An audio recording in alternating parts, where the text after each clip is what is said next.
How to manage events, updates, notifications on Facebook mobile. Hello guys, in today's video I'm gonna show you how to manage events, updates, notifications on Facebook mobile. First thing you're gonna do is go to Facebook and then click these three lines here, and now go down and click settings and privacy, and then click settings again, and now go down uh, and click this one, notifications, and then click events,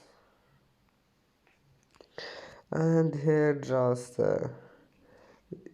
you will find this one, changes and updates, and you can manage it to anything you want, and then just go back and it will be saved. And that's it for today's video. Don't forget like and subscribe, and see you in the next video.